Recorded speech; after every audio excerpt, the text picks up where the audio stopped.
Bendiciones en Cristo, querido hermano. Bienvenido a un programa más de Corriendo el Velo, tu canal escatológico, pero eso ya lo sabes.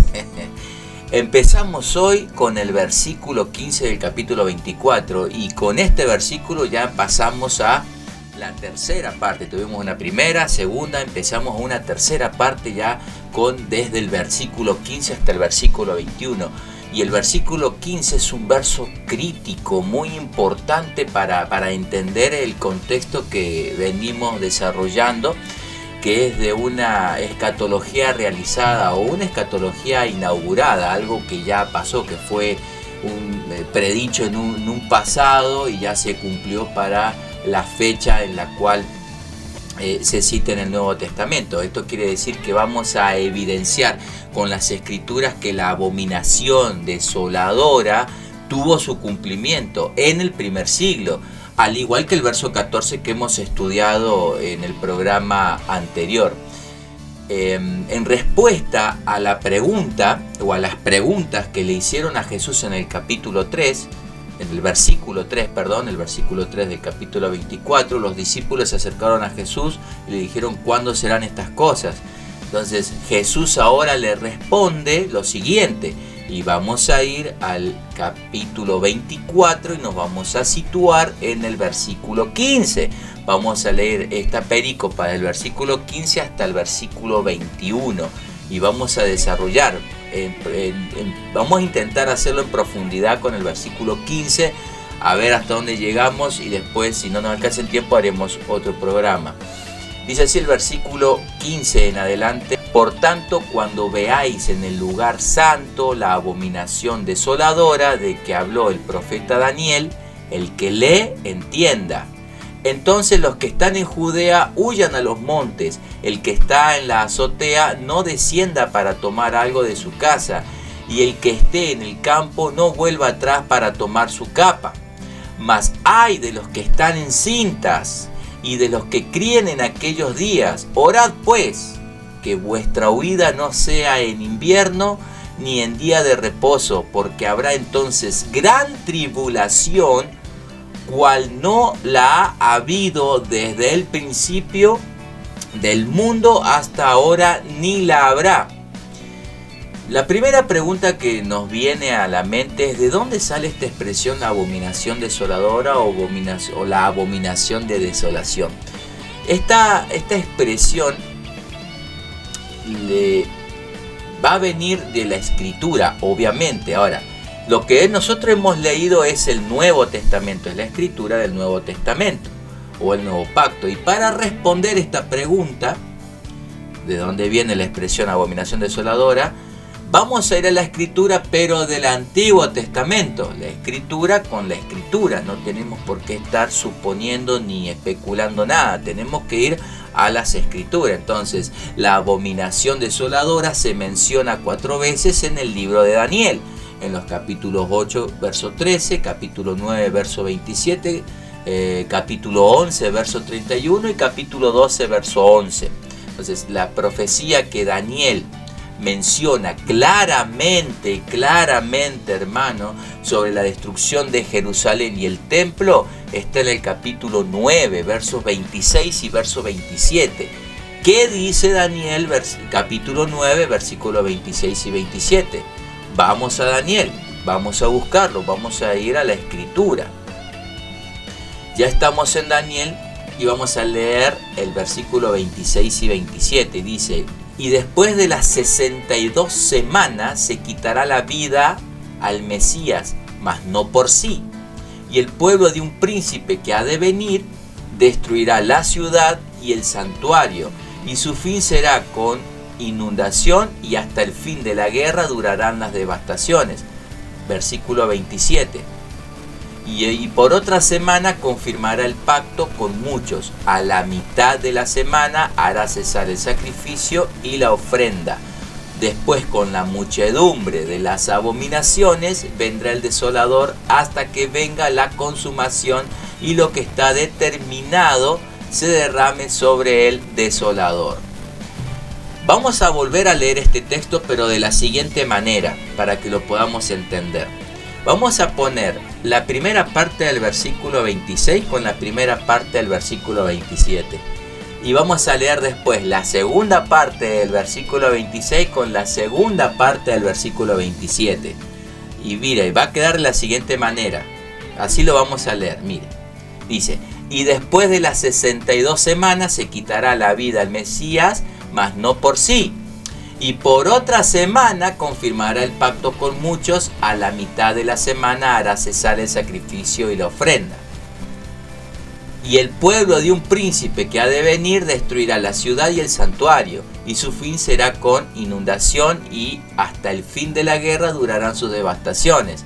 Después, con la muchedumbre de las abominaciones, vendrá el desolador, hasta que venga la consumación y lo que está determinado se derrame sobre el desolador.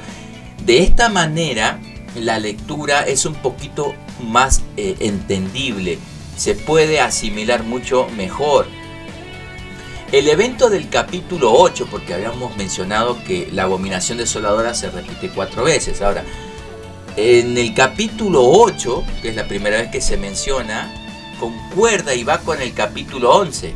Entonces, esos dos eventos, el capítulo 8 y el capítulo 11, son iguales, es la misma abominación. Ese evento, descrito en estos dos capítulos, 8 y 11, ya había tenido su cumplimiento en el tiempo de los griegos. Es la tercera bestia. ¿Cuándo sucedió esto? En diciembre del 167 a.C., evento que pasó en la época intertestamentaria, donde el rey sirio Antíoco Epifanes IV sacrificó un cerdo en el templo, acción que detonó o inició el movimiento de los asmoneos en la casa de los macabeos, con Matatías y sus 5 hijos. Lo que estaba por suceder, ya hablamos lo que sucedió. Ahora, lo que estaba por suceder, según la profecía que Jesús menciona en el verso 15, es la abominación desoladora del capítulo 9, que está contenida dentro de la profecía de las 70 semanas. Y permítame hacer un poquito de introducción o un contexto histórico. Permítame entrar un poquito al contexto histórico, porque es muy importante entender en qué contexto estaba Daniel. Entonces, Daniel, ya anciano, entre 85 y 90 años tenía, más o menos, está a la espera de que Ciro de Persia dé la orden para que salga la reconstrucción. Esto pasó en el 536, 537, donde Ciro dio la orden. Porque estaba por cumplirse los 70 años de cautiverio. Daniel está orando porque sabe que se van a cumplir los 70 años de cautiverio profetizado por el profeta Jeremías, el profeta llorón, en el capítulo 25, verso 11 y en el capítulo 29, verso 10. Ahora, no debemos confundir esta profecía del cautiverio por 70 años con la profecía de las 70 semanas. La profecía de los 70 años ya se estaba por cumplir. Entonces Daniel estaba orando al Señor para saber qué es lo que iba a pasar, porque estaba también a la espera de que Ciro de Persia diera esa orden y ellos pudieran salir. Y Daniel suponía que cuando Ciro dé la orden para salir a la reconstrucción del templo, en ese momento ellos saldrían y Dios inmediatamente traería salvación. Daniel recibe entendimiento de que esa salvación llegaría con el Santo de los Santos, con el Mesías príncipe. Y para esto tendrían que pasar esos 490 años que estaban profetizados, o según la profecía de las 70 semanas. En el capítulo 9 del versículo 24 al 27. Daniel está a la espera de esa salvación que el Mesías va a lograr llegando ese tiempo. Entonces, en este contexto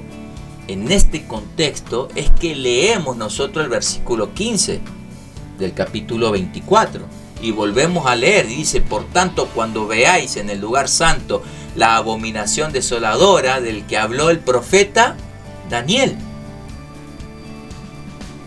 Jesús está citando, hermanos, esto es importante entenderlo. Jesús está citando el cumplimiento de Daniel capítulo 9. O sea que esa profecía pasaría en la generación de Jesús. Ese es el evento que iba a destruir el templo y la ciudad de Jerusalén. Nosotros hemos leído el verso 26 del capítulo 9 de Daniel. Lo quiero volver a refrescar. Dice el capítulo 9, versículo 26, dice: y el pueblo de un príncipe que ha de venir destruirá la ciudad y el santuario. Entonces Jesús lo que está hablando en el versículo 15 de los eventos proféticos que llevarían a la destrucción a la santa ciudad y al templo. Y no solamente esto, hermanos, sino que es importante que nosotros entendamos que Jesús está uniendo este evento con el versículo 30.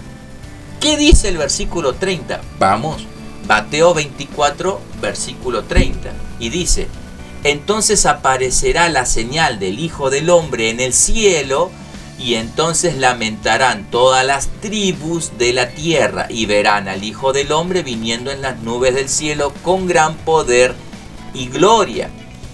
Ahora, estas mismas palabras de Jesús las cita el apóstol Juan. ¿En dónde? Vamos a su libro de Apocalipsis. Vamos, Apocalipsis capítulo 1, versículo 7.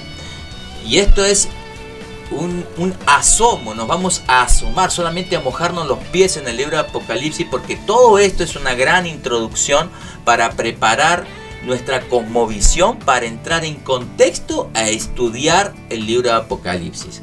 Apocalipsis capítulo 1, versículo 7 dice: he aquí que viene con las nubes, y todo ojo le verá, y los que le traspasaron, y todos los linajes de la tierra harán lamentaciones por él. Sí, amén. El libro de Apocalipsis habla del juicio de la venida del Hijo del Hombre en las nubes, del capítulo 1 al capítulo 19. Vamos a estudiar en profundidad esta frase, venir en las nubes, y como adelanto, porque no lo vamos a estudiar en este programa, sino en uno más adelante, pero como un adelanto, lo que le puedo decir es que esta frase no es literal. No es una frase literal que viene en la nube, que nosotros miramos para arriba y vemos esa nube blanca. No, es una fraseología del Antiguo Testamento que se usaba mucho. Y como se usaba mucho, obviamente hay textos, y yo voy a citar todos esos textos para evidenciar textualmente con la palabra de Dios, con la escritura, de que ese venir en las nubes no es literal, sino es una fraseología del Antiguo Testamento. Y yo no le voy a decir más, ya no me pregunte más, déjenlo en los comentarios, le puedo dar un adelanto más en los comentarios, pero hasta ahí, vamos a esperar. Otro punto, el versículo 30 dice tribus, pero Juan en Apocalipsis dice linajes. Ahora, es la misma palabra griega. Es lo mismo decir todas las tribus de la tierra, todos los linajes de la tierra. La misma palabra es fulai o fulé, de acuerdo a la conjugación. Esa es la misma palabra griega. Hermanos, ahora, el evento que destruirá a la ciudad de Jerusalén y el templo, ¿qué es? Es el juicio del Hijo del Hombre. Los eventos de los versos 14 y 30 es un juicio, no es la parucia o la parucía de nuestro Señor Jesucristo. La venida del Hijo del Hombre en las nubes es un juicio, no es la parucia, no está hablando de la segunda venida. En extremo importante que lo podamos adaptar a nuestra cosmovisión para poder entender cabalmente qué es lo que Jesús viene profetizando y qué es lo que habla Juan en el libro de Apocalipsis. Cuando dice todas las tribus de la tierra, eso ya lo hemos estudiado en el programa anterior, ¿se acuerdan? Todas las tribus o linajes de la tierra conocida, eucómene, de toda la tierra conocida, toda la tierra habitada.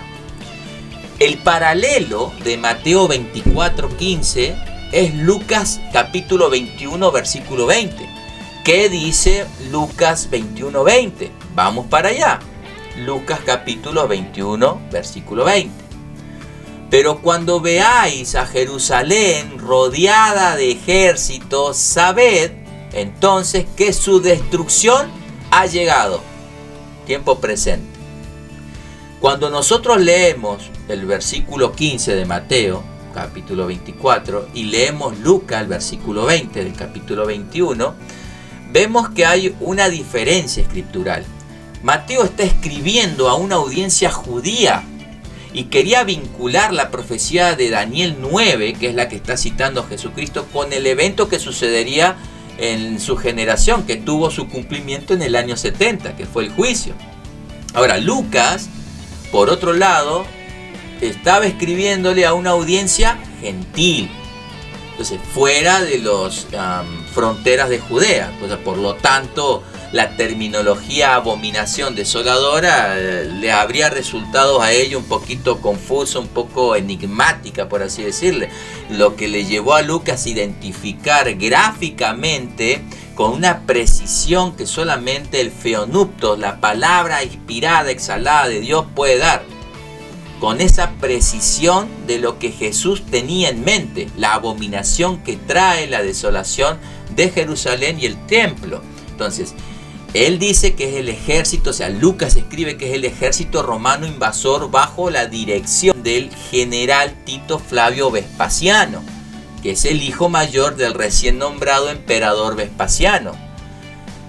Con la muerte de Nerón en el 68, muere la dinastía Julio-Claudia, y con Vespasiano inicia, cuando Vespasiano lo nombran emperador, el Senado lo nombra emperador. No quiero desviarme, pero quiero contarles un poquito. Vespasiano no tenía ninguna sangre real, o sea, él no venía de ningún linaje.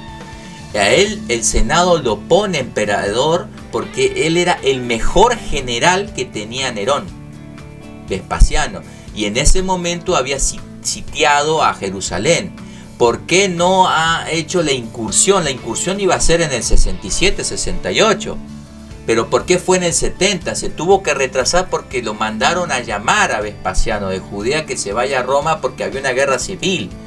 Nerón incendia la ciudad de Roma porque quería hacer una ciudad Nerópolis, de Nerópolis. Entonces, ¿cómo la tiene que hacer? De cero. Entonces la manda la pone bajo asedio.